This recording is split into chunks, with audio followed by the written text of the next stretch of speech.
Bismillah.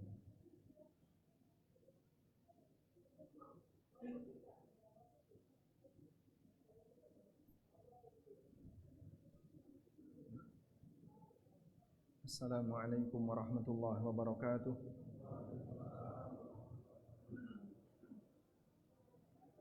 Alhamdulillahi haqqa hamdih, wa ashhadu an la ilaha illallah wahdahu la syarika lah, ta'ziman li majdih, wa ashhadu anna Muhammadan abduhu wa rasuluh, salawatu rabbi wa salamu alaihi wa ala alihi wa ashabihi wa man sara ala nahjihi wastanna bi sunnatihi ila yaumil qiyamah. Alhamdulillah, puji syukur kita haturkan kehadirat Allah di waktu duha ini di Masjid Al-Ukhuwah BSD Tangerang Selatan. Allah Subhanahu wa taala mengumpulkan kita dalam rangka belajar yang insyaallah akan membedah buku Ada Orang Utang. Buku ini sebenarnya sebagaimana judulnya membahas berkaitan dengan fikih utang piutang dan adab dalam transaksi utang piutang. Ada satu buku yang ditulis oleh Al-Ustadz Al-Fadil Yazid bin Abdul Qadir Jawas. Judulnya Adab tentang Utang Piutang. Sebelum saya nulis buku Ada Orang Utang, saya sempat membaca buku beliau namun tidak bersinggungan dengan masalah fikih. Akhirnya saya tulis buku ini dan di sini lebih dominan berkaitan dengan masalah fikih dan sebagian seputar masalah adab. Baik, yang bawa buku boleh dibuka di daftar isi. Nanti kita akan lihat petanya dulu karena waktu kita terbatas. Anda bisa pilih di poin mana yang butuh penekanan, sisanya dibaca sendiri. Baik, bisa dilihat di sampul dulu, ya, sampul belakang. Ada mikrofon nggak itu Mas Fadil? Coba saya pinjam sampul belakang. Di sampul belakang buku saya tuliskan, fikih tentang utang piutang berisi panduan bagaimana berutang yang benar dan bagaimana cara memberi utang yang benar. Tidak harus Anda sendiri yang membacanya, bisa juga Anda hadiahkan ke teman dan handai taulan, terutama mereka yang hobi ngutang.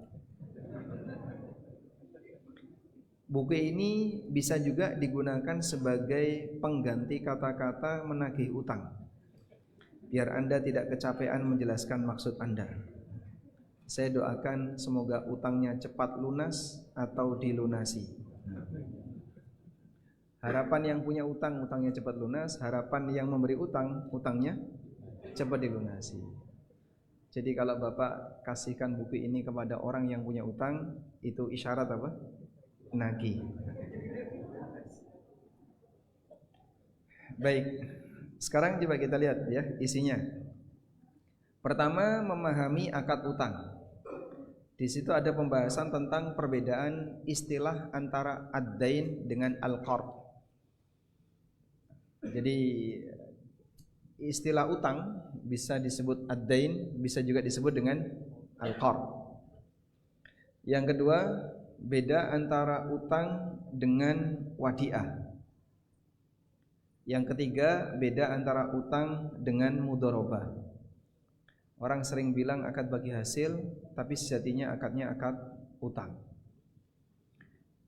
Anda ketika mengambil produk simpanan di beberapa bank syariah, itu tertulis produk wadiah. Apakah yang benar itu wadiah ataukah sejatinya akadnya adalah akad utang? Kemudian panduan utang antara si kaya dan si miskin. Bagaimana aturan keseimbangan yang dijelaskan oleh syariat ini berkaitan dengan orang yang berkemampuan dan orang yang tidak mampu. Motivasi yang berlaku bagi orang mampu, motivasi yang berlaku bagi orang yang tidak mampu. Kemudian penjelasan bahwa utang dibawa mati. Sikap Nabi SAW terhadap jenazah yang punya utang. Mengapa Nabi SAW tidak mau nyolati? Lalu bagaimana jika utang sudah ditanggung oleh orang lain? dan pemerintah bertanggung jawab terhadap utang rakyatnya. Jadi teori yang benar dalam masalah utang negara dan rakyat itu bukan rakyat menanggung utang pemerintah, tapi pemerintah menanggung utang rakyat.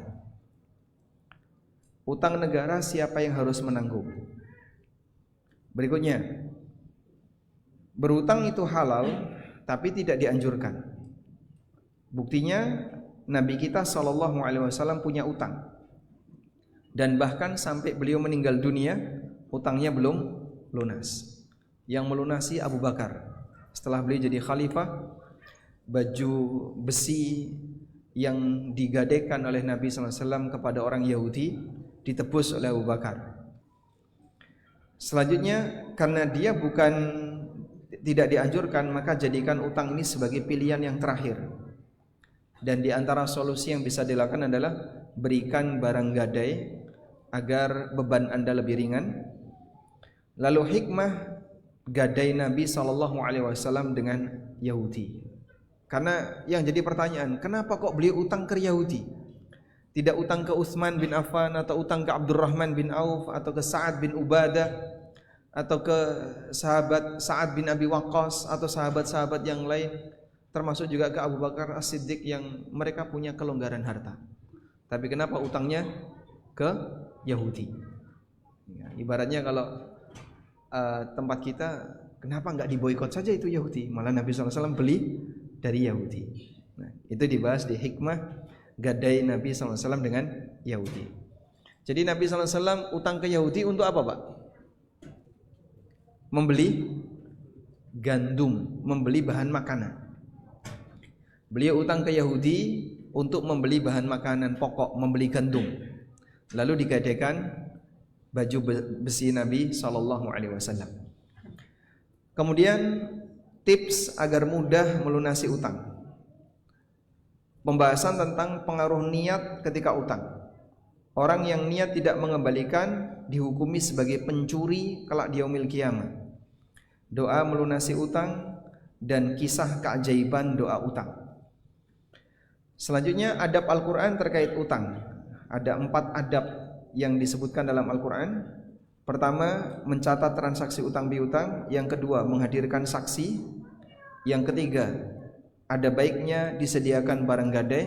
Yang keempat, adanya penjamin atau domin. Berikutnya, aturan utang macet. Aturan utang macet untuk orang yang berutang. Di antara sifat orang dolim adalah mampu bayar tapi sengaja menunda. Selanjutnya, dosa besar jika sampai mengingkari kalau dirinya punya utang. Berikutnya, aturan utang macet bagi orang yang memberi utang. Apakah boleh utang itu ditagih jika yang bersangkutan tidak mampu? Berikutnya, ketika posisi debitur sudah dipailitkan. Di zaman Nabi SAW ada sahabat yang dipailitkan, sehingga beliau sudah melarang sahabat yang lain, jangan kau tagih si A ini karena dia sudah dipailitkan. Sahabat itu adalah Mu'adz bin Jabal.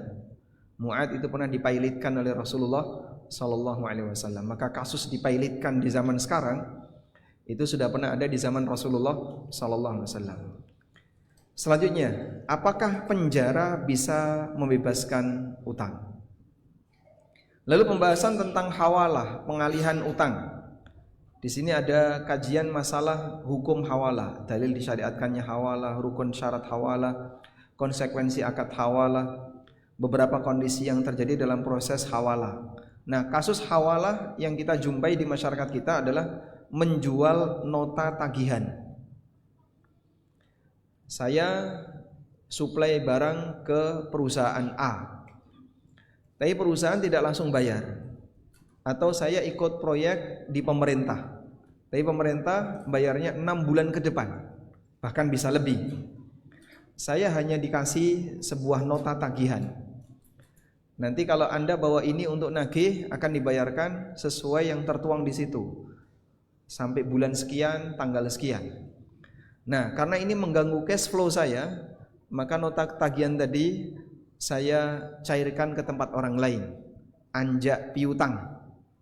Nah, apakah anjak piutang ini seperti yang tadi kita ceritakan diperbolehkan sehingga saya dapat dana cash lebih cepat dari pihak ketiga, bisa bank atau yang lainnya. Kemudian nanti bank akan menagih itu ke pemilik proyek, baik pemerintah maupun swasta. Selanjutnya tentang fikih gadai, rahan. Syarat barang gadai, seperti apa barang yang boleh digadaikan. Kemudian tentang aturan tidak boleh memanfaatkan barang gadai. Saya utang dari Bapak 10 juta, saya gadaikan motor. Apakah Bapak boleh memakai motor ini? Ada di sini. Rincian pemanfaatan gadai untuk selain utang. Kalau ada barang gadai tapi transaksinya bukan utang, boleh atau tidak? Seperti transaksi jasa yang belum tunai. Misalnya Bapak ikut travel tertentu tapi belum bayar, kemudian menggadaikan sesuatu, atau akad pesan barang, istisna. Saya pesan barang di tempatnya A, cuman tidak langsung diproduksi. Lalu saya minta kepada A, tolong kamu jaminkan tanahmu, boleh enggak tanah itu dipakai? Itu akad gadai selain utang. Lalu jika objek gadai butuh perawatan, misalnya di masa silam ada gadai binatang yang digadaikan sapi, onta, kambing, butuh perawatan. Gadai diserahkan ke pihak ketiga.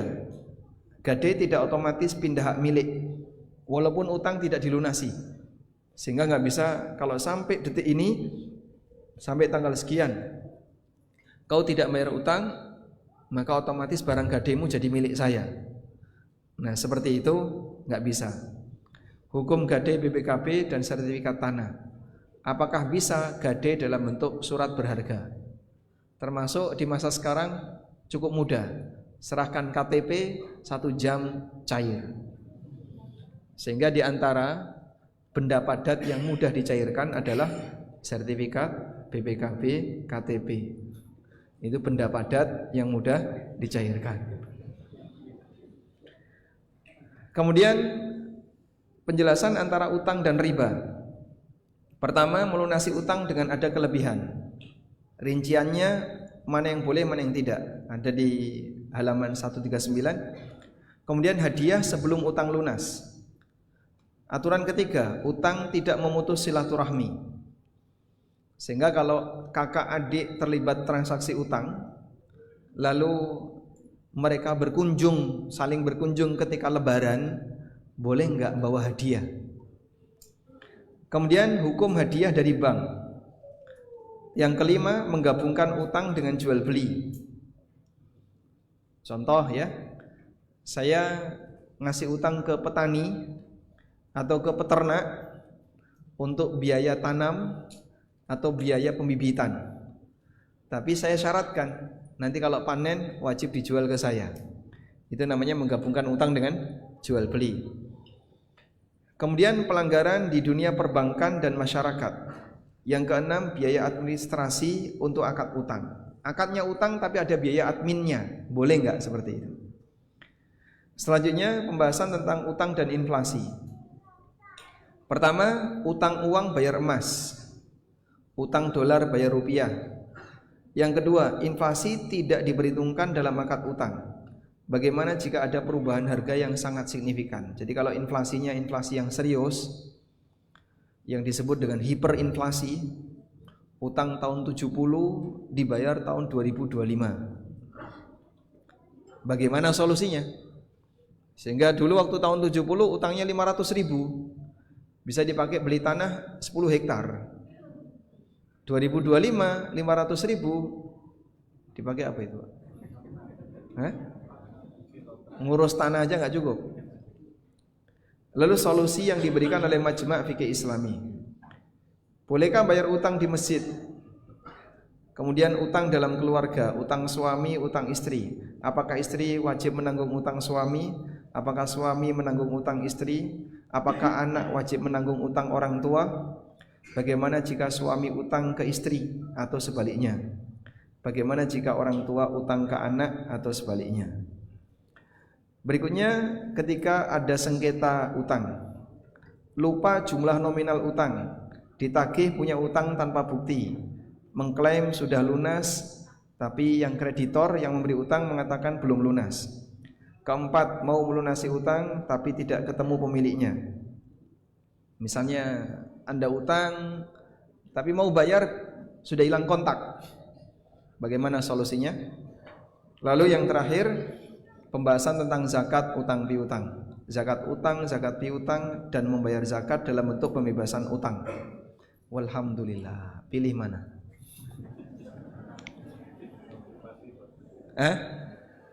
Pilih yang mana?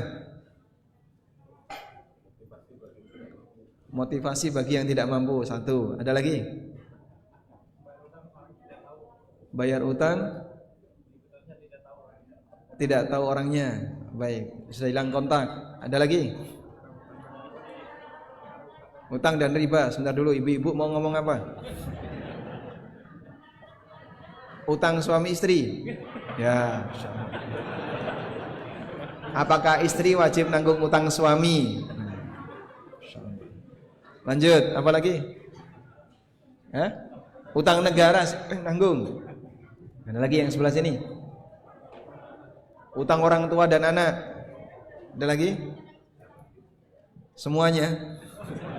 Saya bacakan daftar isi. Kita ulangi setengah jam selesai. Baik, Masya Allah. Nah, sebenarnya materi masalah utang cukup banyak ya. Dan di sini dominan fikih. Kalau masalah adab, saya cuma singgung sedikit saja di bagian motivasi. Sekarang saya coba jelaskan secara ringkas tentang wadiah utang dan perbedaan antara utang dengan mudharabah. Anda bisa melihat coret-coretan saya? Bisa, ibu-ibu bisa? Bisa, alhamdulillah. Baik, kita bahas dulu utang dan wadiah. Perbedaan yang utama antara utang dan wadiah itu apa? Anda tahu wadiah ini apa, Pak? Wadiah itu apa wadiah? Titip, ya. Titipan. Baik. Apa perbedaan utang dan wadiah? Perbedaan yang mendasar antara utang dan wadiah itu apa? Pindah hak milik. Perbedaan yang paling mendasar antara utang dan wadiah adalah terjadinya perpindahan hak milik. Akad utang itu pindah hak milik. Akad utang itu pindah hak milik. Sehingga jika A memberi utang 10 juta kepada B, maka uang 10 juta itu milik siapa? B. Tapi B wajib mengembalikan sesuai kesepakatan. Karena sudah jadi milik B, maka B bebas menggunakan. Sehingga B mau digunakan untuk kebutuhan konsumtif maupun produktif, A nggak bisa ngatur. Sebab akadnya apa? Utang. Bisa dipahami? Baik. Beda dengan wadiah. Kalau wadiah tidak pindah hak milik. Sehingga barang yang kita titipkan di tempat orang lain tetap jadi milik yang nitip. Udah? Berarti kalau si A nitip motor ke B, motor itu punya siapa? A. Baik, kasus. Nah, ini studi kasus ya. Udah? Si A pinjam motor B. Udah. B mengizinkan, tapi dengan syarat nanti kalau mengembalikan diisi penuh bensin. Boleh atau tidak?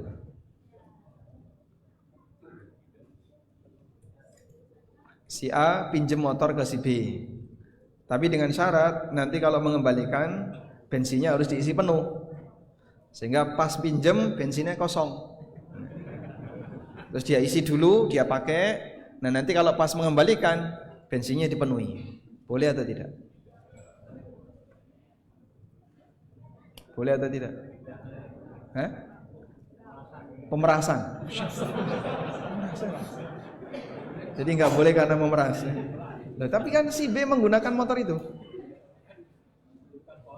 Iya kosong. Makanya Si A ngasih syarat, boleh kamu bawa motor ini, tapi syaratnya nanti kalau balik kau isi penuh. Si B bisa mendapatkan manfaat menggunakan motor itu. Boleh atau tidak? Tidak boleh. Kenapa nggak boleh? Ada asas manfaat. Jadi asas manfaat itu tidak boleh. Tidak boleh. Kenapa nggak boleh memanfaatkan? Penambahan nilai. Kalau B memanfaatkan motor itu boleh. Dia pinjam motor, dia manfaatkan motor itu, boleh. Tapi kalau B disuruh ngisi penuh tangki, ada kedoliman. Kedolimannya memaksa. Nggak maksa. Kalau nggak mau ya sudah, nggak usah dibawa.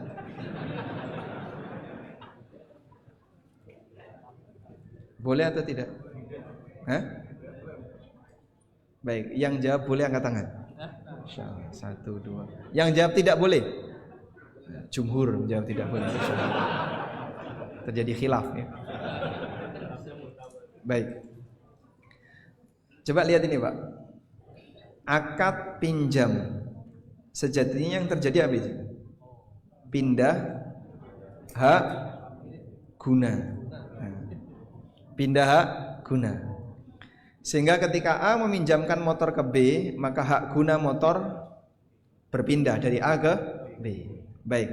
Kalau pindah hak guna plus bayar, nah, dibayar pakai BBM kan ya? Baik. Campur alkohol nggak? Nah, 10%. Campur etanol 10%. Ya?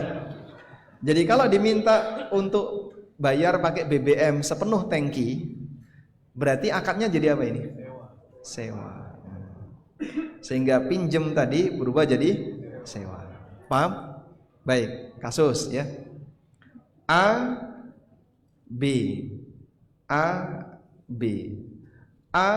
titip uang 20 juta ke B. B, saya titip uang 20 juta. Saya mau umroh selama setahun. Masya Allah. Umroh 3 bulan, tidak boleh setahun ya. Maksimal visanya 3 bulan. Ya. Karena lama, jadi dia berangkat pas bulan Sya'ban, pulang bulan Syawal. Ramadan full di situ. Dia titip uang 20 juta. Nah, B berpikir, ini uang 20 juta, saya nganggur. Akhirnya oleh B, uang tadi dimanfaatkan untuk modal usaha. Boleh atau tidak? Kenapa nggak boleh? Akadnya titip. Baik. Lalu B minta izin ke A. Nah, dia minta izin ke A. A, daripada duitmu nganggur, boleh nggak uang itu saya manfaatkan? Oleh A diizinkan. Nah, lalu oleh B duit tadi digunakan untuk modal usaha. Nah, boleh atau tidak?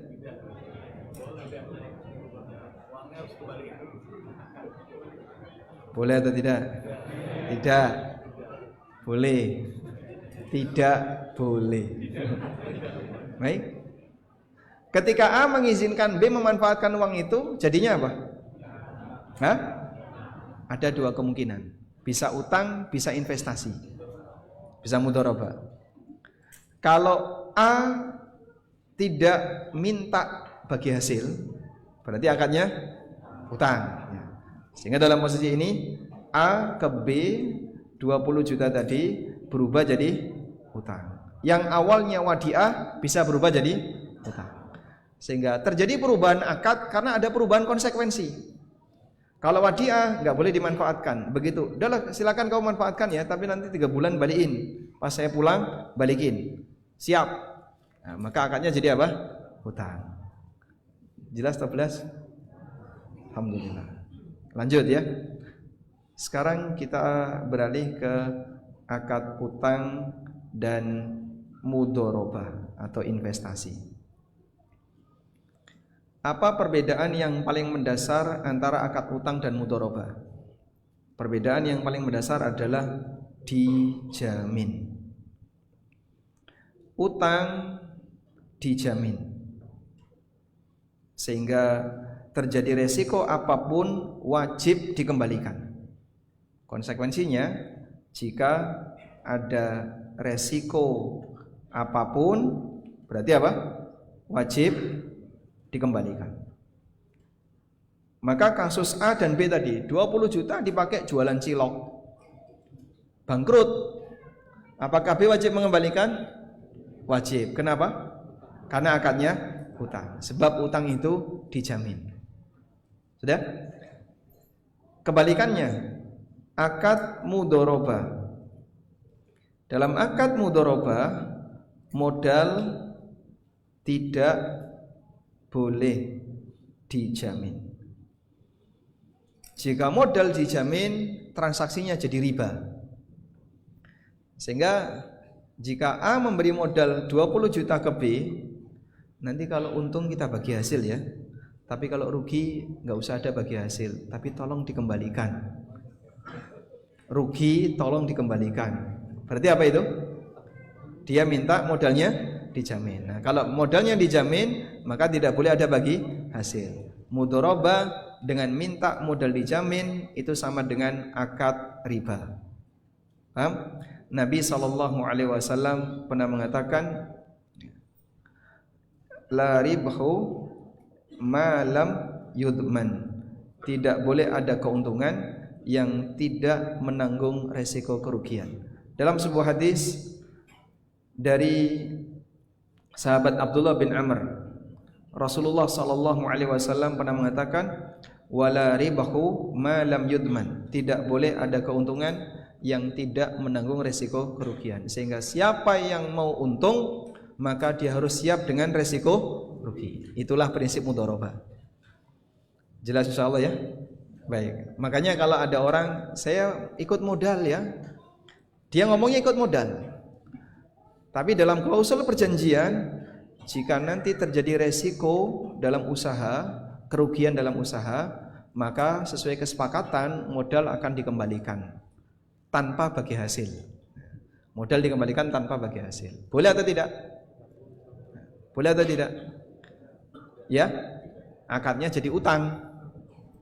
Kalau modal dikembalikan itu kan berarti dana tadi dijamin. Jadi kalau ada klausul modal dikembalikan, berarti dana itu dijamin. Kalau dana itu dijamin, berarti akadnya utang. Kalau utang, boleh ada bagi hasil?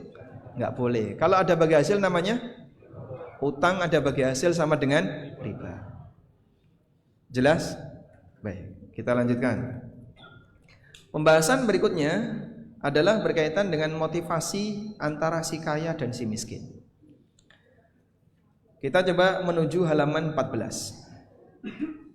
Di halaman 14 kita membahas tentang motivasi yang berbeda yang diberikan oleh Allah antara yang kaya dan yang miskin. Baik. Bagaimana motivasi yang kaya dan yang miskin? Allah memberikan tugas yang berbeda antara suami dan istri, antara rakyat dan pemerintah agar terjadi keseimbangan hidup. Maka demikian pula antara yang mampu dan yang membutuhkan, masing-masing punya tugas yang berbeda. Mereka yang kaya dimotivasi untuk memberikan pinjaman dan bantuan, sebaliknya mereka yang miskin dimotivasi untuk selalu menjaga kehormatan dan merasa tidak butuh dengan harta orang lain, mengedepankan sikap mandiri dan lebih menjaga dirinya agar tidak ngemis, tidak minta kepada orang lain untuk menjaga kehormatannya. Sekarang kita akan baca masing-masing. Motivasi bagi yang mampu. Pertama, bagi orang yang mampu dimotivasi oleh Nabi SAW bahwa memberi utang itu 2 kali sedekah, sama dengan memberi utang 2 kali sama dengan sedekah sekali. Dalam hadis riwayat Ibnu Mas'ud radhiyallahu anhu, Nabi SAW pernah mengatakan, "Ma min muslimin yuqridu musliman qardan marratain." Apabila ada seorang muslim ngutangi orang lain 2 kali, kana kasadaqatiha marratan, maka statusnya seperti memberikan sedekah sekali. Si A utang ke Anda, dah belum lunas, terus dia datang lagi, utang lagi ke Anda. Biasanya berat nggak untuk ngasih, Pak? Hah? Kenapa berat? Yang kemarin aja belum dibayar, ini udah utang lagi. Nah, kalau Bapak pengen dapat pahala sedekah, kasih utang. Saat yang kemarin belum lunas, lalu dia datang utang lagi dan Anda ngasih, sama dengan sedekah senilai itu, walaupun nanti dikembalikan semuanya. Walaupun nanti bisa jadi duit itu dikembalikan semua. Mafhum insyaallah? Baik. Bahkan disebutkan dalam hadis yang lain bahwa utang nilainya sama dengan sedekah. Kalau sampai jatuh tempo belum lunas, nilainya sama dengan 2 kali sedekah. Karena utang itu lebih berat daripada memberi sedekah. Ada orang yang Anda tidak kenal, datang minta utang. Anda lebih ringan mana, memberi sedekah atau ngasih utang? Udahlah, daripada saya nanti kepikiran terus, mending apa? Udah, ini tak kasih, nggak usah dibayar. Anda akan lebih milih memberikan sedekah daripada memberi utang, karena Anda tahu ketika memberi utang lebih kepikiran, tapi ternyata pahalanya lebih besar. Baik. Yang kedua, Allah akan membantu hamba selama sang hamba membantu saudaranya.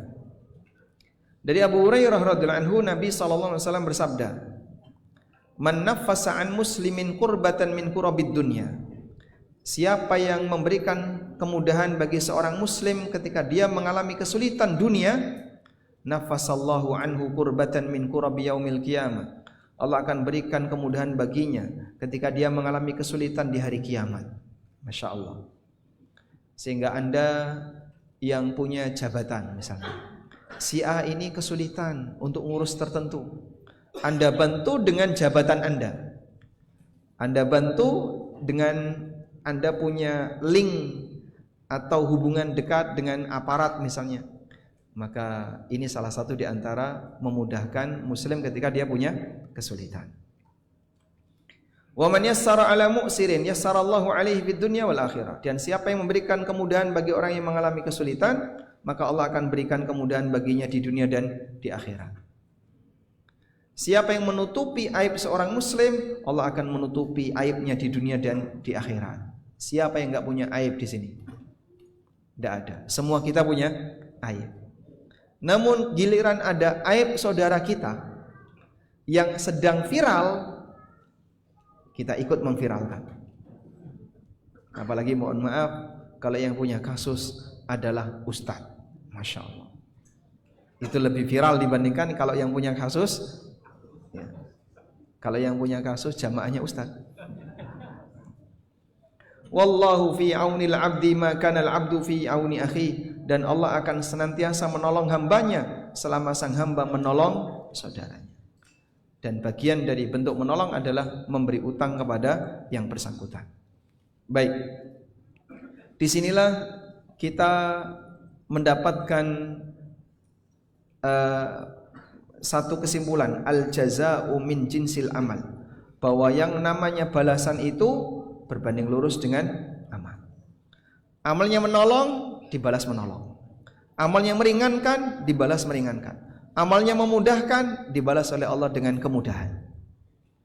Maka beruntunglah bagi orang yang dia punya karakter suka gampangan, suka memudahkan kepada orang lain dan seterusnya. Selanjutnya yang ketiga, Allah merahmati orang yang mudah dalam menagih utang. Nabi SAW bersabda, rahimallahu rajulan samhan idza ba'a wa idza ishtara wa idza iqtada. Allah merahmati orang yang gampangan ketika menjual, gampangan ketika membeli, dan gampangan ketika menagih hak. Orang yang gampangan dirahmati oleh Allah. Dan masih banyak dalil yang lain di mana orang yang memberi utang banyak diberikan kemudahan oleh Allah. Salah satunya ini. Abu Hurairah radhiyallahu anhu meriwayatkan Nabi sallallahu alaihi wasallam bersabda, "Kana tajirun yudayinun nas." Ada orang yang suka ngutangi orang lain. Fa idza ra'a mu'siran, ketika dia melihat yang berutang itu mengalami kesulitan, maka dia menyuruh kepada pembantunya, tajawazu anhu, hapuskan saja utangnya. La'allallaha ayatajawaza anna, semoga Allah mengampuni dosa kita. Fatajawazallahu anhu, maka Allah pun mengampuni dosa-dosanya. Dan diceritakan bahwa orang ini tidak punya amal soleh, seperti di hadis berikut. Abu Mas'ud pernah bercerita, Nabi SAW mengatakan, ada orang yang ketika dihisab dia tidak memiliki amal selain suka memutihkan utang. Husiba rajulun mimman kana qablakum. Ada orang sebelum kalian yang dihisab, falam yujad lahu minal khairi syai'un, dan dia tidak punya amal kebaikan sedikit pun, illa annahu kana rajulan musira, hanya saja dia adalah orang yang rezekinya longgar dan dia hidup bersama masyarakat, maka dia sering menyuruh pembantunya berikan kelonggaran bagi orang yang punya kesulitan. Faqala Allahu azza wa jalla li malaikatihi, maka Allah berfirman kepada para malaikatnya, nahnu ahaqqu bidzalika minhu, kita lebih layak untuk memberikan kemudahan kepada orang ini daripada dia memberi kemudahan bagi orang lain. Tajawazu anhu, ampuni dosanya. Masya Allah. Maka mungkin kita dalam beribadah masih malas, dalam melakukan ketaatan masih berat, dalam maksiat masih banyak yang kita kerjakan. Salah satu di antara solusi yang bisa kita lakukan adalah Anda harus seringan beramal sosial. Kemudian motivasi bagi yang tidak mampu. Yang tidak mampu dikasih motivasi kebalikannya, agar tidak terlalu bernafsu dengan harta yang ada di tangan orang lain, serta menghargai orang lain yang telah berbuat baik kepadanya. Sehingga kalau diberi bantuan utang, jangan sampai lebih galak daripada yang beri utang. Itu contoh karakter kurang adab dan kurang akhlak. Sehingga dia sudah dibantu, sudah diberi utang, tapi dia lebih sangar dibandingkan yang memberi utang. Ada 3 motivasi secara umum. Yang pertama adalah motivasi menghindari utang dengan sikap qanaah, menghargai orang lain yang berbuat baik kepadanya. Dan yang ketiga, jujur dan amanah ketika memegang harta orang lain. Nabi SAW pernah mengingatkan, nafsul mu'min mu'allaqatun bidaini hatta yuqda anhu. Jiwa seorang mukmin terkatung dengan utangnya sampai utang itu dilunasi. Sehingga dia tidak akan pernah bisa tenang, kecuali orang yang kebal rasa malu. Sehingga kalau dia punya utang, dia tidak akan berani untuk mencari korban yang lain, sehingga utang di sini, utang di sana. Sebab jiwanya tidak akan pernah merasa tenang. Prinsip dia adalah bagaimana utang itu bisa cepat lunas. Karena itu orang yang telah mati tidak akan pernah bebas memikirkan masalah utangnya sampai dilunasi. Orang sakit sampai dia mati selesai sakitnya. Orang sakit hati kemudian dia mati selesai sakit hatinya. Orang utang kemudian dia mati masih kepikiran, sehingga di alam barzah dia belum tenang. Karena itu kata As-San'ani rahimahullah, beliau mengatakan, wa hadzal hadits minad dalail ala annahu la yazalul mayyit mashghulan bidainihi ba'da mautihi. Hadis ini salah satu di antara dalil bahwa mayit akan selalu sibuk dengan utangnya setelah dia mati. Sehingga di sini ada motivasi untuk menyelesaikan utang sebelum mati. Dan ini kewajiban yang paling penting untuk ditunaikan. Jika utang itu diambil dengan cara legal, bagaimana dengan harta yang diambil dengan cara tidak legal? Makanya kalau ada orang mengambil harta orang lain dengan cara dolim, kemudian sampai mati belum dikembalikan, tidak akan pernah tenang. Utang diambil dengan cara saling ridho, legal. Sampai mati belum dikembalikan, orangnya nggak tenang. Harta yang diambil dengan cara dolim, tidak saling ridho, sampai mati belum dikembalikan, orangnya tidak akan pernah tenang. Jadi kita bisa memprediksi koruptor yang mati dia belum mengembalikan dana sosial itu atau dana milik negara, dia tidak akan pernah tenang. Lebih tidak tenang daripada orang yang bawa utang dan belum mengembalikan. Baik. Selanjutnya, Di sini ada sebuah riwayat di mana Nabi SAW tidak mau nyolati jenazah yang punya utang. Dari Jabir, beliau bercerita, ada orang yang meninggal, kami memandikannya, kemudian mengkafaninya, kemudian dibawa di hadapan Rasulullah SAW. Lalu Nabi SAW tanya sama para sahabat, a'alaihi dain, dia punya utang enggak? Sehingga saat ada jenazah di mana Nabi SAW dimintai untuk mensolati, Rasulullah SAW tidak tanya manhajnya apa dia. Dia gurunya siapa? Dia ngaji ke siapa? Masjidnya mana saja? Beliau tidak tanya seperti itu. Tapi yang beliau tanya apa? A'alaihi dain, punya utang enggak dia? Nabi SAW kemudian diberitahu, ada ya Rasulullah, dia punya utang 2 dinar. Berapa 2 dinar? 2 dinar berapa? Sekarang 1 dinar kurang lebih 5 juta. 2 dinar 10 juta. Ya Rasulullah, dia punya utang 10 juta. Langsung beliau mundur dan beliau mengatakan, sallu ala sahibikum, kalau begitu kalian saja yang menyolati, aku enggak mau nyolati. Sampai akhirnya Abu Qatadah siap menanggung utangnya. Kemudian Nabi SAW baru mau nyolati. Sehingga ketika sudah ada yang nanggung, barulah Rasulullah SAW bersedia untuk mensolati.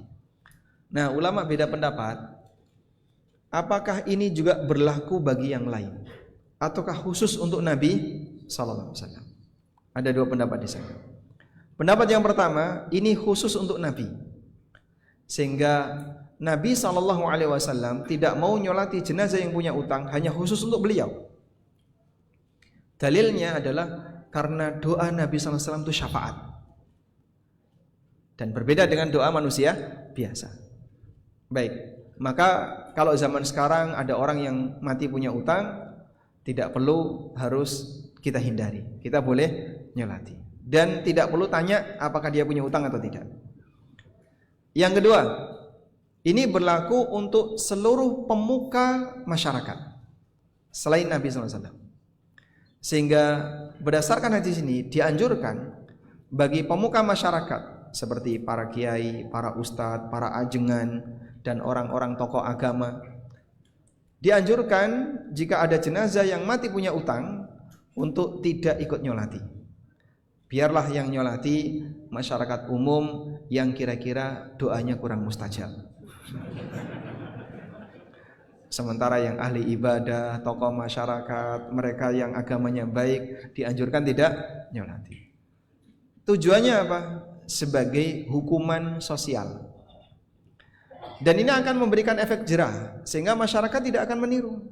Wah, nanti kalau saya mati punya utang, Pak Yai nggak mau nyolati, Pak Lurah nggak mau nyolati, Bapak ini yang ahli ibadah nggak mau nyolati, malu saya di hadapan orang. Akhirnya itu akan memberikan efek jerah bagi masyarakat.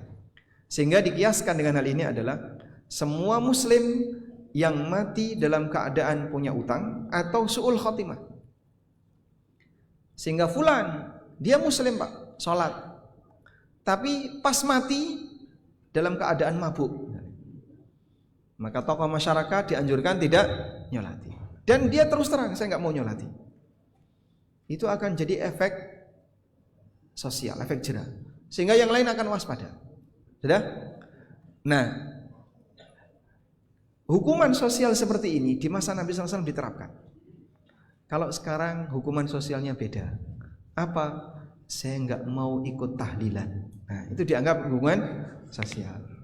Mungkin Anda masih ingat ya, kasus di Cirebon ya. Ada seorang aparat yang ketika dia mati, tapi nggak disukai oleh masyarakat. Nah, akhirnya masyarakatnya nggak mau tahlilan di rumahnya. Semuanya menolak tahlilan. Dan itu jadi beban bagi keluarganya. Nah, itu contoh hukuman sosial. Tidak mau tahlilan. Masya Allah. Berarti antum ini semua jadi beban. Yang anti-anti tahlilan ini. Maka mereka lebih takut jenazahnya tidak ditahlili daripada tidak disolati. Sehingga ketika pemakaman, siapa yang nyolati? Ya, paling cuma 1 soft, 2 soft. Sejumlah orang yang bisa dihitung. Yang layat banyak Pak, kursinya banyak, yang hadir banyak. Yang nyolati 6 orang, 5 orang, jenazah diberangkatkan. Pernah menjumpai situasi kayak gitu? Hah? Di sini ada nggak? Saya pernah kayak gitu. Yang layat banyak sekali, tapi yang nyolati hanya segelintir orang. Dan keluarga biasa saja, itu nggak jadi beban. Yang penting sudah ada yang nyolati. Karena budaya di situ bagi mereka layat itu cuma datang, kemudian ikut mendengarkan ceramah, terus jenazah diberangkatkan. Sudah, mereka bubar. Sebab mereka rata-rata adalah orang yang nggak sholat. Makanya jenazahnya jarang yang nyolati. Tapi mereka lebih kepikiran jadi beban bagi keluarga kalau ketika tahlilan yang datang sedikit. Makanya mereka lebih takut tidak ditahlili daripada tidak disolati. Kalau Anda lebih takut yang mana? Tidak disolati daripada tidak ditahlili. Kita kalau nggak ditahlili tidak apa-apa. Yang penting yang sholat banyak. Sebab doanya ada di sholat jenazah. Baik.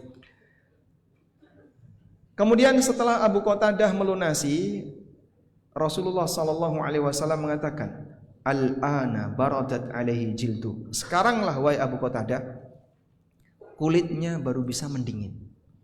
Sehingga si mayit baru merasa tenang sejak utangnya dilunasi. Makanya begini ya, Bapak punya utang. Tenang, ada anak saya. Siapa yang jamin anak Bapak akan melunasi utang Bapak? Bisa jadi setelah bapaknya mati, anaknya rebutan warisan, melupakan utang bapaknya.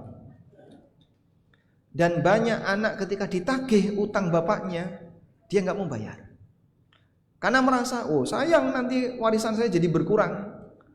Kenapa saya harus bayar utang dia? Oh bapak sudah mati. Warisannya dibuat utuh, tidak mau dibayarkan utang bapaknya, karena dia takut utangnya berkurang. Ini anak durhaka. Dan mohon dipahami bahwa haram bagi waris sebelum utang mayit lunas. Jadi bagi waris tidak boleh dilakukan sebelum utang mayit lunas. Pada prakteknya terkadang ada anak yang tidak mau bayar utang mayit karena takut warisannya berkurang. Takut warisannya berkurang. Maka ini ada orang punya bukti, kalau dulu bapaknya pernah utang ke dia, enggak, saya enggak mau bayar. Nah ini anak yang durhaka. Dia menguasai harta bapaknya, hasil dari kerja bapaknya, capek-capek bapaknya, tapi dia yang memiliki, dia yang menguasai, utang bapaknya enggak digubris. Makanya edukasi seperti ini penting ya, sehingga jangan sampai ada anak yang dia justru menelantarkan bapaknya, utang bapaknya tidak dibayar dan seterusnya. Baik.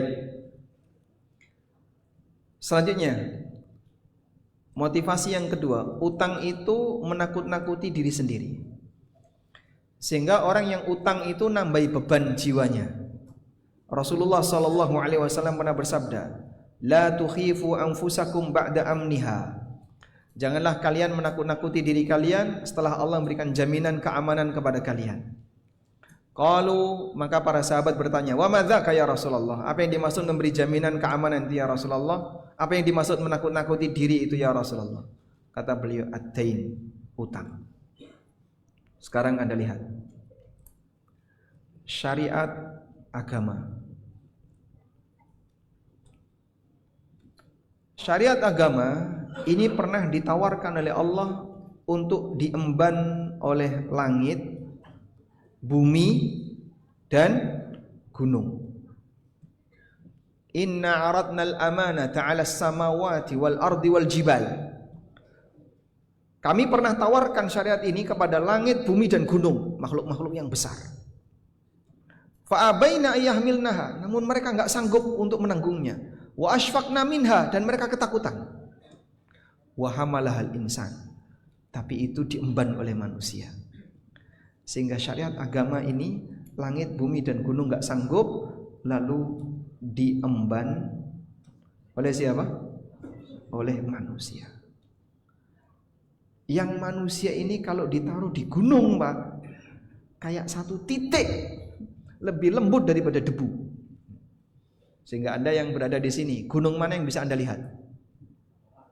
Gunung Salak bisa kelihatan. Ada nggak orang di atas Gunung Salak itu? Hah? Ada yang tinggal di kaki-kaki Gunung Salak? Kelihatan nggak, Pak? Rumahnya aja nggak kelihatan. Apalagi orangnya. Makhluk yang kecil ini mengemban syariat agama yang gunung ketakutan. Belum lagi kalau dibandingkan dengan bumi dan langit, ya. Sudah? Berapa usia manusia berkewajiban menjalankan syariat? Allah tidak menunggu sampai dewasa, cukup di usia 15 tahun. Jadi anak kecil remaja ini, manusia remaja 15 tahun ini sudah diberi oleh Allah beban syariat yang langit, bumi, gunung ketakutan untuk menerimanya. Gak nunggu 30 tahun, tidak nunggu 40 tahun. Cukup sampai usia 15 tahun sudah dikasih. Maka tanggung jawab syariat ada di pundak kita semuanya. Isinya perintah, larangan, dan aturan. Yang mau taat dapat balasan surga. Yang menyepelekan aturan syariat ini akan mendapatkan hukuman neraka.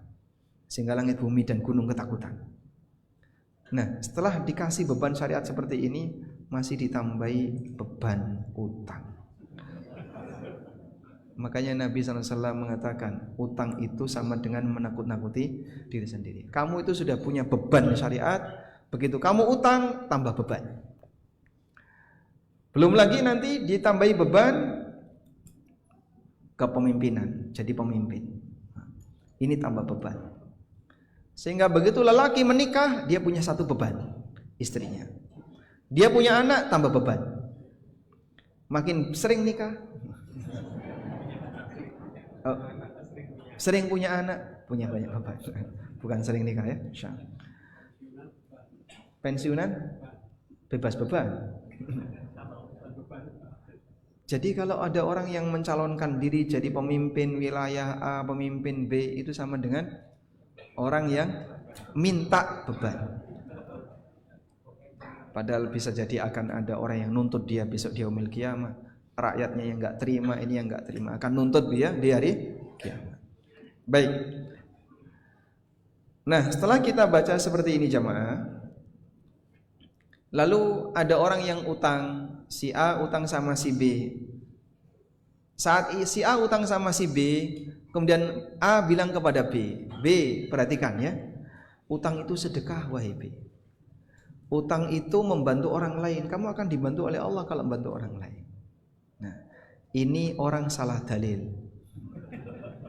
Dalil-dalil tadi itu dalil yang berlaku bagi yang memberi utang, bukan dalil minta utang.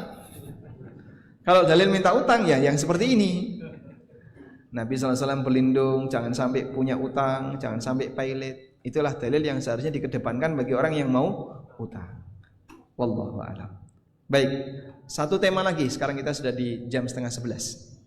Satu materi lagi, silakan Anda pilih. Utang suami istri ya. Nah, kita akan menuju utang suami istri, insyaallah. Mohon tenang ibu-ibu, jangan ramai dulu. Akan kita selesaikan di siang ini insyaallah. Baik, tentang utang dalam keluarga. Ini kita bahas di halaman berapa ini? 190. Ada 5 pembahasan berkaitan utang dalam keluarga. Apakah istri wajib melunasi utang suami? Apakah suami wajib melunasi utang istri? Apakah anak wajib melunasi utang orang tua? Dan sebaliknya. Bagaimana jika suami utang ke istri atau sebaliknya, istri utang ke suami? Bagaimana jika orang tua utang ke anak atau sebaliknya? Baik, sekarang kita bahas satu-satu. Utang suami ke istri. Suami punya kewajiban memberikan nafkah ke istri. Ini kaidah ya. Sehingga harta suami adalah harta istri. Harta istri adalah harta suami. Kita ulangi ya. Harta suami adalah harta istri adalah harta istri.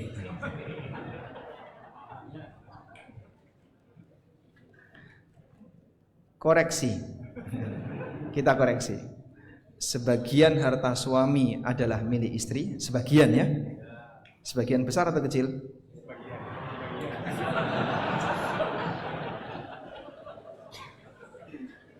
Sebagian besar itu berarti istrinya banyak ya. Tapi tidak ada bagian dari harta istri yang menjadi milik suami. Sebagian harta suami jadi milik istri, tapi tidak ada harta istri yang menjadi bagian milik suami. Baik, sekarang apakah istri wajib menanggung utang suami?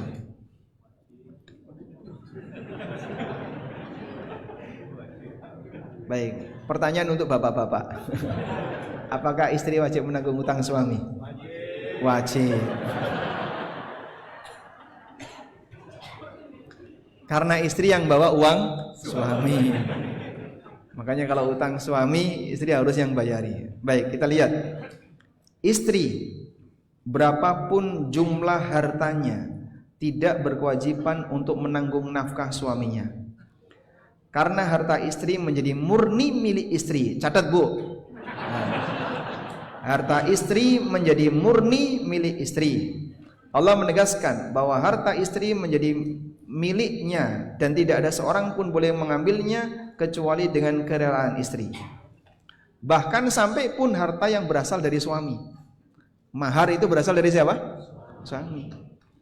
Saat A menikah dengan B, lalu dia serahkan mahar kepada B 3 miliar, cek.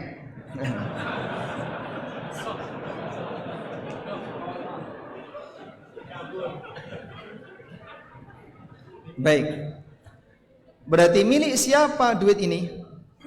Istri. Kalau nggak dibayar Pak, utang dunia akhirat. Kalau nggak dibayar, utang dunia akhirat. Jika suami punya niat untuk bayar, untuk tidak bayar, saya ulang, jika suami punya niat untuk tidak bayar, dalam sebuah hadis dinyatakan, laqiyallaha wa huwa zanin, maka dia akan ketemu Allah besok di hari kiamat sebagai pezina. Jadi lelaki nikah dengan seorang wanita dijanjikan akan memberikan mahar tertentu, tapi si lelaki ini punya niat tidak akan bayar, maka dia ketemu Allah sebagai pezina. Walaupun sudah 70 tahun. Allah Subhanahu wa taala berfirman, wa atun nisaa saduqatihinna nihlah. Berikanlah mas kawin kepada wanita yang kamu nikahi. Fa inti benalakum an syai'in minhu nafsan fakuluhu hani'am mari'a. Jika mereka menyerahkan kepada kamu sebagian dari mas kawin itu dengan senang hati, maka silahkan kamu ambil pemberian itu. Sehingga suami baru boleh mengambil mas kawin tadi jika istrinya ridho.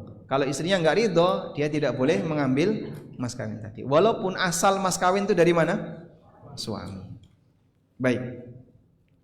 Selanjutnya, ini beberapa fatwa di mana harta istri 100% jadi milik istri. Seperti fatwa dalam Syabakah Islamiyah.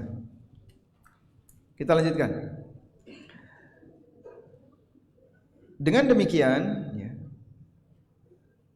jika harta berupa mahar saja yang itu pada asalnya berasal dari suami diberikan kepada istrinya, tidak boleh dinikmati oleh suami kecuali atas kerelaan hati sang istri, maka harta lainnya yang murni dimiliki istri seperti penghasilan istri, warisan milik istri dari orang tuanya, tentu lebih tidak boleh dinikmati oleh suaminya kecuali atas kerelaannya.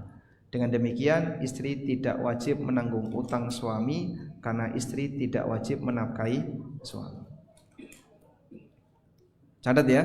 Nah, alhamdulillah sudah dicatat ya. Yang kedua, apakah suami wajib menanggung utang istri? Saya tidak tanya ya. Anda jangan jawab dulu. Nah, untuk masalah ini kembali kepada pertanyaan, apakah melunasi utang itu termasuk bagian dari nafkah ataukah bukan nafkah? Apakah melunasi utang termasuk bagian dari nafkah ataukah bukan nafkah? Sebelum menjawab ini, kita akan menyimak batasan nafkah dalam Islam. Dalam hadis dari Muawiyah bin Haidah, beliau pernah bertanya kepada Nabi SAW, "Ya Rasulullah, apa hak istri yang menjadi tanggung jawab kami para suami?"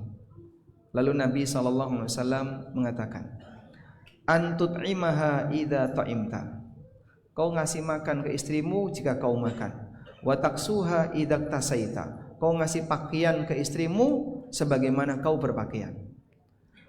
Au iktasabta, atau kau ngasih pakaian kepada istrimu sesuai dengan hasil dari kerjamu. Jangan kau pukul wajahnya, jangan kau bilang jelek, wala tuqabbih, wala tahjur illa fil bait, dan jangan memboikot istri kecuali di rumah. Memboikot istri kecuali di rumah itu artinya kalaupun berantem, beritanya jangan sampai keluar. Sehingga sudahlah ada masalah keluarga, tapi terkungkum di keluarga. Maka masalah keluarga itu berita bad news atau good news? Hah? Masalah keluarga orang, bad news atau good news? Good news. Bad news is good news. Baik. Sehingga kalau Anda tidak ingin merasa malu di hadapan orang lain, jika punya masalah jangan sampai keluar. Maka kalau punya masalah keluarga jangan curhat ke orang lain agar tidak keluar. Baik. Dalam fatwa Islam dijelaskan, wan nafaqatu tashmul, nafkah itu mencakup makanan, minuman, pakaian, tempat tinggal. Wasairu ma tahtaju ilaihi zaujah liiqamati mahjatiha, dan segala sarana yang menjadi kebutuhan istri untuk hidup layak. Segala sarana yang menjadi kebutuhan istri untuk hidup layak. Apa saja itu, Pak? Kendaraan termasuk enggak hidup layak? Hah? Kendaraan? Tidak ya? Tidak. Mungkin misalnya biaya perawatan, masuk nggak itu? Hah? Skincare itu masuk nafkah nggak? Apakah wanita itu hidup normal kalau dia nggak dikasih biaya perawatan? Nggak normal.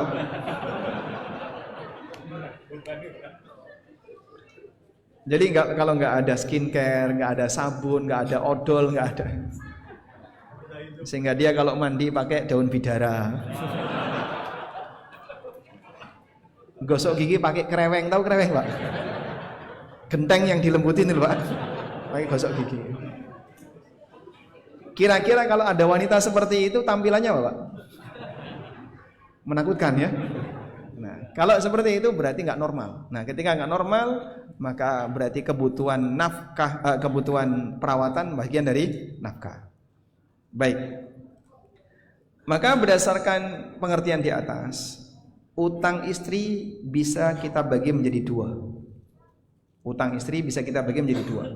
Pertama, utang karena mencukupi kebutuhan hidupnya dan anak-anaknya. Sehingga misalnya ada seorang istri nggak pernah dikasih nafkah oleh suaminya, sampai dia utang ke tetangganya. Utang ke warung, beli beras, utang. Beli minyak, utang. Tahu tempe, utang. Sehingga dia utang untuk hidup. Maka dalam hal ini suami wajib menanggung utang istrinya, karena hakikatnya utang itu disebabkan suaminya tidak mencukupi kebutuhan istrinya. Setiap nafkah yang tertunda adalah utang dan suami harus melunasinya. Bisa dipahami insyaallah? Baik. Ini utang jenis yang pertama. Al-Khattabi menyebutkan dari hadis Muawiyah bin Haidah, wa fi hadza ijabun nafaqati wal kiswati laha. Dalam hadis ini terdapat dalil wajibnya memberi nafkah dan pakaian untuk istri. Wa huwa ala qadri wus'iz zauj, dan ini sesuai dengan kemampuan suami. Jika Nabi SAW telah menjadikan itu sebagai hak istri, fahuwa lazimun hadar, maka dia harus ada. Hadara au ghaba, baik suami ada di tempat maupun tidak ada di tempat. Jadi baik suami sedang bersama istri maupun suami sedang di luar daerah, suami tetap wajib ngasih nafkah ke istrinya walaupun mereka LDR. Fa in lam yujad fi waqtihi, kalau suami tidak bisa menyediakan nafkah di hari itu, kana dainan alai, maka itu menjadi utang baginya sebagaimana hak yang wajib untuk dia tunaikan lainnya, baik ditetapkan oleh hakim ketika suami tidak ada atau tidak ditetapkan oleh hakim. Selama ikatan pernikahan masih ada, sang suami berkewajiban ngasih nafkah istri. Nah, ketika dia tidak memenuhi itu kok sampai istri utang, maka utang istri wajib dilunasi oleh suami. Bisa dipahami insyaallah? Baik. Lanjut sekarang. Berikutnya, utang di luar kebutuhan hidup. Misalnya, utang untuk menambah perabotan, menambah koleksi baju, menambah koleksi perhiasan, koleksi A, koleksi B, tupperware, tulipware, dan seterusnya. Utang semacam ini bukan termasuk bagian nafkah, sehingga suami tidak wajib melunasinya. Catat Pak. Jadi utang istri di luar nafkah, padahal sudah dicukupi, tapi karena mungkin dia pengen flexing atau pengaruh lingkungan atau apa misalnya gaya sosialita sampai dia utang, maka suami tidak wajib membayar utangnya. Istri umroh utang, apakah suami wajib melunasinya? Tidak. Kenapa? Karena umroh bukan termasuk nafkah yang wajib dipenuhi oleh suami. Wallahu a'lam. Sekarang kita beralih ke anak dan orang tua. Apakah anak wajib melunasi utang orang tua? Berbakti kepada orang tua hukumnya wajib, dan ada yang hukumnya anjuran, sehingga berbakti ada yang wajib, ada yang sunnah. Wajib ini berbakti kadar minimal, berarti yang sunnah yang melebihi dari kadar minimal. Baik, Allah Subhanahu wa taala perintahkan, wa qadara rabbuka alla ta'budu illa iyyah wa bil walidaini ihsana. Kalian harus berbakti kepada kedua orang tua. Hanya saja tidak semua bentuk menyenangkan orang tua termasuk bakti yang hukumnya wajib. Termasuk dalam hal ini adalah melunasi utang orang tua. Para ulama mengatakan melunasi utang orang tua bukan kewajiban anak, baik orang tua masih hidup maupun sudah meninggal. Sehingga misalnya orang tua pengen main padel, apakah anak berkewajiban untuk menyewakan lapangan padel? Ya atau tidak? Tidak. Kenapa?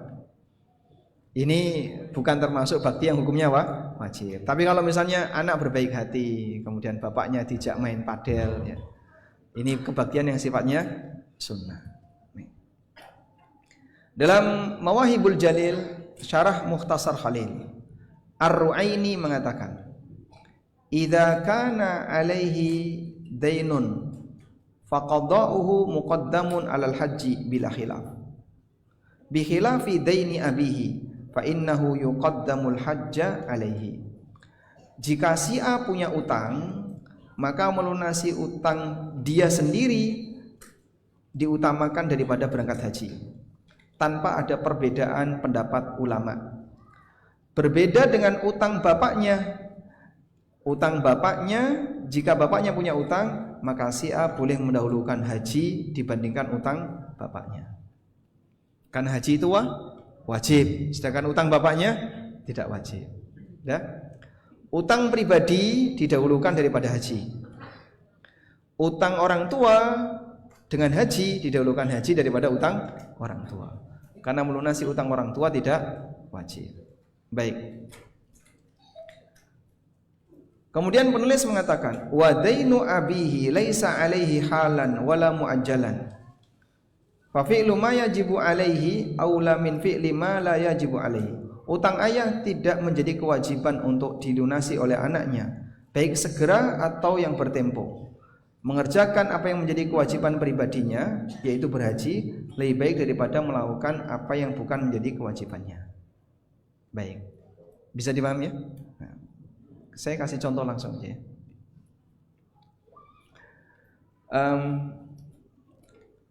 Ini ada seorang bapak, ya, ibu menikah, kemudian punya 3 anak, laki, perempuan, laki. Ini, lalu A meninggal dunia. Dengan harta peninggalan, A punya tabungan senilai 200 juta. Kemudian tanah gitu aja. Tanah plus rumah yang ini senilai kurang lebih 500 juta. Utang si A 700 juta.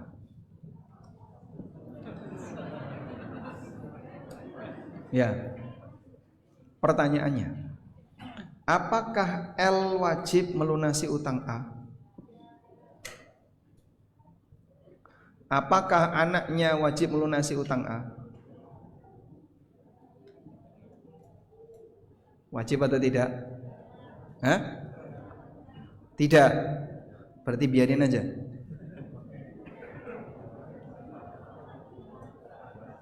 Berarti biarin aja.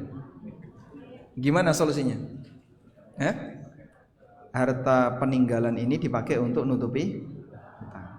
Sehingga sebenarnya anak itu tidak menutupi utang orang tua, tapi harta peninggalan orang tua yang dipakai nutupi utang orang tua. Paham ya? Udah?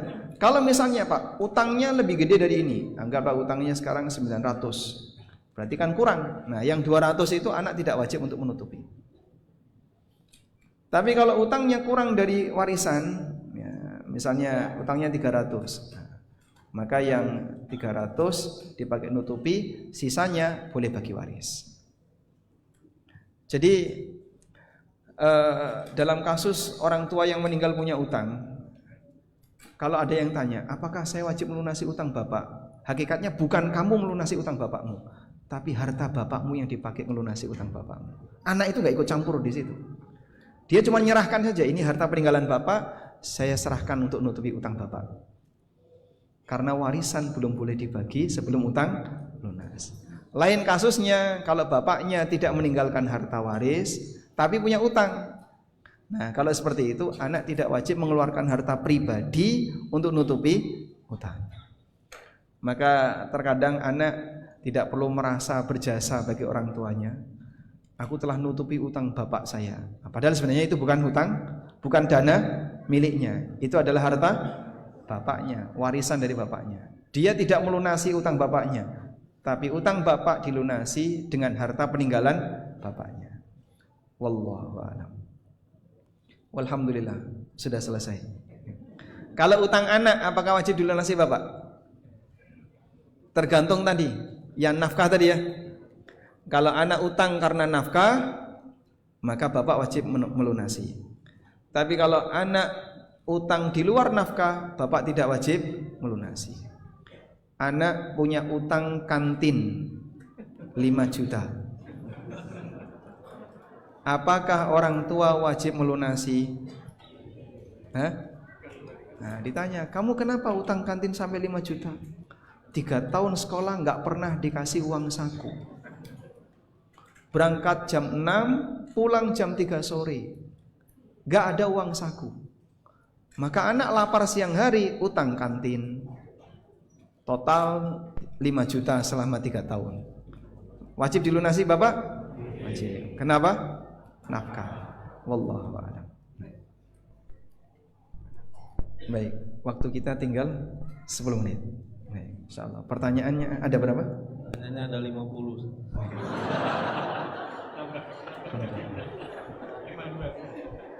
Nambah jadi 51. Tadi saya berharap jam 9 mulai, tapi jam 9 masih sepi gitu. Nah, dimulai jam setengah 10. Jam 9 pada bantuin istrinya di rumah. Oh, jam 9 masih bantu istrinya untuk melunasi utang. Baik, kita bacakan pertanyaan Ustaz, mungkin 2 atau 3 pertanyaan Ustaz. Alhamdulillah. Mohon maaf dari yang banyak tidak bisa dibacakan satu-satu. Assalamualaikum Ustaz. Waalaikumsalam. Saya seorang istri punya rumah dan rumah tersebut dijual oleh suami saya, tapi uangnya tidak diberikan kepada saya. Saat saya minta uangnya ternyata sudah habis, dan suami saya katakan anggap saja ini hutang. Sampai akhirnya suami saya meninggal dan belum dibayar. Apakah hutang suami harus tetap dibayar Ustaz? Dan siapa yang membayar? Baik, karena suami sudah meninggal berarti ada harta peninggalan. Kalau ada harta peninggalan, maka yang ditinggalkan oleh suami tadi dikembalikan dulu sesuai nilai utang, dipotong nilai utang ke istri. Dulu waktu rumah itu dijual harganya berapa?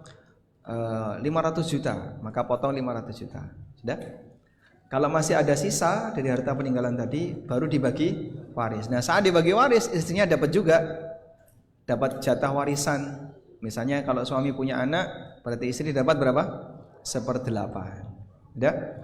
Masalahnya kalau dia meninggal nggak punya harta. Nah, apa yang bisa diambil oleh istri? Dia nanti boleh nagih di akhirat. Kalau istrinya nggak ridho. Kalau ridho Pak Ustadz, kalau ridho jadi tambahan pahala bagi sang istri. Wallahu a'lam. Baik, jazakumullah khairan Ustaz. Selanjutnya Ustaz, pertanyaan yang kedua. Saya memiliki persoalan keluarga, yaitu adik saya memiliki permasalahan hutang besar, lalu ingin menyelesaikan dengan mengagunkan surat rumah orang tua kami ke bank dengan unsur riba, dan dalam akadnya semua setuju kecuali saya. Namun pinjaman bank itu cair dengan persetujuan tanda tangan ahli waris termasuk saya sebagai kakak. Bagaimana sikap saya Ustadz yang sesuai syariat? Sekarang saya sudah mengajukan untuk pembatalan sebagai hak waris agar tidak terlibat ritual riba tersebut dan menjadi saksi dalam riba. Sebagai bentuk mengingkari riba, pertanyaan saya, apakah dalam Islam ada hukum mengajukan pembatalan waris, dan bagaimana sikap saya terkait harus mengingkari riba dalam permasalahan keluarga ini Ustaz? Pembatalan waris. Jika yang dimaksud pembatalan waris adalah beliau menyerahkan haknya ke orang lain, itu bisa. Karena begini, warisan itu diistilahkan oleh para ulama dengan sebutan ijbari. Ijbari itu artinya otomatis. Artinya ketika si A meninggal dunia, maka otomatis hartanya si A pindah ke ahli waris, otomatis. Baik ada akad maupun tidak ada akad. Maka saat orang tua Anda meninggal, otomatis Anda jadi ahli waris dan berhak mendapatkan warisan. Nah, maka karena sifatnya ijbari tidak bisa dibatalkan. Pembatalan itu bentuknya adalah penyerahan hak. Saya sebagai ahli waris dan saya tidak mau memiliki warisan saya kembalikan kepada saudara-saudara saya serahkan ke saudara saya. Silahkan. Bapak punya hak untuk itu. Sehingga kalau misalnya saya tidak mau terlibat dalam akad utang piutang itu karena ternyata objek warisan dipakai untuk gade utang. Terus Anda lepaskan, saya lepaskan saja. Tak kasihkan semuanya ke ahli waris yang lain. Asal Anda ridho, silahkan. Tapi kalau Anda masih nggak ridho, saya sebenarnya butuh juga. Saya pingin warisan itu. Maka kalau demikian berarti Anda belum melepaskan hak. Sehingga sebenarnya itu masih menjadi hak milik Anda. Oleh karena itu sebagai solusi, ini masalahnya adalah utang dari siapa tadi? Saudara. Dari adik. Ya, adik. Utangnya adik. Berarti sebenarnya kalau dia punya utang, maka yang dipakai untuk nutupi adalah jatah warisan adik. Bukan mengambil jatah warisan yang lain. Pilihannya misalnya, jatah warisan adik diakuisisi oleh kakak, tak beli saja jatah warisan kamu, sehingga kamu nanti saya bayar, dan silahkan uang pembayaran itu dipakai untuk menutupi hutang kamu di bank. Kalaupun masih kurang ya tanggung jawab pribadi. Jangan mengambil jatah waris yang lain. Kecuali yang lain misalnya ridho, ya sudah saya serahkan hak saya ke kamu untuk nutupi hutang, silahkan. Wallahu a'lam. Jazakumullah khairan Ustaz. Masih ada waktu, kita pertanyaan selanjutnya. Izin bertanya Ustaz, dulu ayah saya merantau dan punya hutang ke pedagang Warmindo.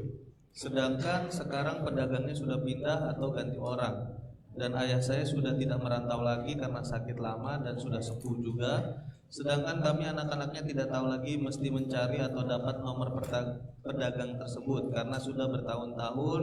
Dan ayah saya tidak punya nomornya dan teman ayah saya juga tidak punya nomornya. Lalu bagaimana baiknya Ustadz? Karena saya sebagai anak takut sekali tentang hutang, karena tidak akan masuk surga orang yang masih punya hutang kan Ustadz. Mohon nasihatnya Ustadz. Baik, Anda perhatikan ini. Membawa harta orang lain, pertama dilakukan dengan cara dolim. Dolim itu beragam ya, bisa menipu, ngapusi, manipulasi, dan seterusnya. Ada orang naik angkot nggak bayar, dolim atau tidak? Dolim. Sehingga mungkin di antara kita dulu waktu SMA pernah nakal, lalu sering naik angkot nggak bayar, itu dolim. Nah, yang seperti ini wajib dikembalikan. Pertanyaannya, bagaimana kalau sudah hilang kontak dengan orangnya? Naik angkot, wah susah sekali itu. Nyari pemilik angkot juga nggak tahu ya. Angkotnya sudah hilang, sudah nggak ada lagi angkot yang kayak gitu. Maka jika tidak bisa dikembalikan, yang bersangkutan harus bersiap ditagih di akhirat. Kan dia nggak tahu Pak, ya waktu Anda yang melakukan itu dia nggak tahu, nanti akan diberitahu oleh Allah. Wah dulu si A, si B, si C naik angkot kamu dia nggak bayar, malah minta kembalian. Udah nggak bayar, datang ke sopir, balikin bang, tadi uangnya 5.000, kembalian 3.000 misalnya. Baik, nanti dia akan nagih di akhirat ketika Anda tidak mengembalikan di dunia, karena ini dilakukan dengan cara dolim. Yang kedua, tidak dolim dengan cara saling ridho. Utang itu termasuk di antaranya. Salah satunya adalah utang. Atau misalnya tidak sengaja membawa harta orang lain, titipan dari orang yang kita tidak tahu. Tadi ada tiba-tiba ada orang titip di sini tapi dia ngilang ya, dan itu ada di rumah kita. Ini pernah dialami oleh Ibnu Mas'ud. Beliau membeli seorang budak. Nah, di kantong budak itu ada emasnya. Ibarat ada orang beli kursi, tapi di dalam kursi itu ada cincin yang nyelip. Waktu kita bongkar nemu cincin. Nah, lalu Ibnu Mas'ud nyari penjualnya, ternyata dia sudah pergi. Ditunggu-tunggu sampai mungkin beberapa waktu nggak ketemu. Akhirnya oleh Ibnu Mas'ud emas tadi disedekahkan. Dan beliau berikrar, saya sedekahkan atas nama si penjual. Jika nanti dia balik ketemu dengan saya, maka akan saya sampaikan, sudah saya sedekahkan atas nama kamu. Kalau dia ridho, pahalanya bisa dipunya dia. Kalau dia nggak ridho, tak ganti dengan emas yang sama. Dan pahala sedekah tadi jadi milikku. Udah, ini kalau di dunia. Kalau di akhirat kita dipertemukan oleh Allah. Jika dia nagih, maka saya sampaikan uang kamu, emas kamu sudah saya sedekahkan atas nama kamu. Kalau dia nggak ridho, dia boleh ngambil pahalaku. Tapi kalau dia ridho, pahala itu jadi punya dia. Demikian ikrar yang disampaikan oleh Ibnu Mas'ud. Maka sebagai solusi mungkin bisa tanya kepada bapak, kira-kira utang di Warmindo itu berapa juta? Oh, sekian juta. Baik, akumulasi itu Anda sedekahkan atas nama pemilik Warmindo dengan ikrar tadi ya.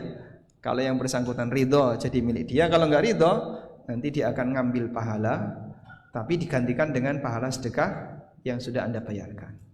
Wallahu a'lam. Baik, mungkin pertanyaan terakhir boleh? Nah. Baik. Mohon izin Ustaz, apakah kita boleh bercita-cita menjadi orang kaya Ustaz? Dan apakah orang muslim itu harus menjadi kaya? Demikian Ustaz.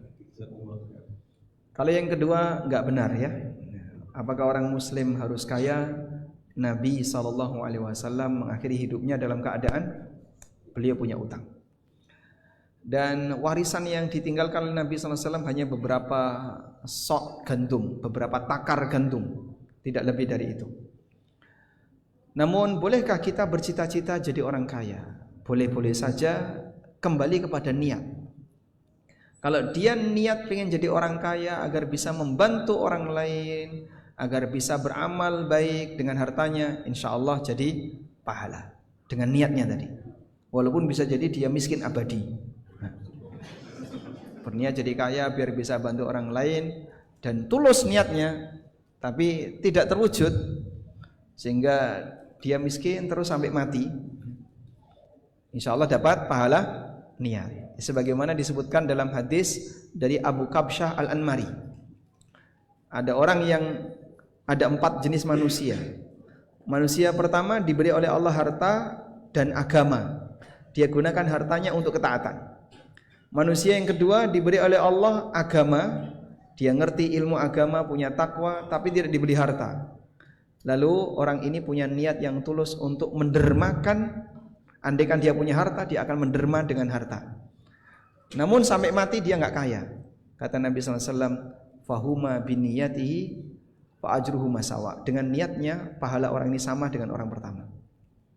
Jadi boleh punya niat untuk jadi kaya. Sebagian sahabat seperti Sa'ad bin Ubadah itu berdoa kepada Allah untuk kaya. Karena beliau punya komitmen mencukupi kebutuhan Nabi sallallahu alaihi wasallam dan para sahabat Muhajirin. Namun Allah yang menilai apakah niat Anda tulus atau niat yang main-main. Wallahu taala alam. Demikian yang bisa kita sampaikan, semoga bermanfaat. Allahumma anfa'na bima 'allamtana wa 'allimna ma yanfa'una warzuqna ilma. Wa sallallahu ala nabiyyina Muhammadin wa ala alihi wa sahbihi wa sallam. Wa akhiru da'wana alhamdulillahi rabbil alamin. Wassalamu alaikum warahmatullahi wabarakatuh.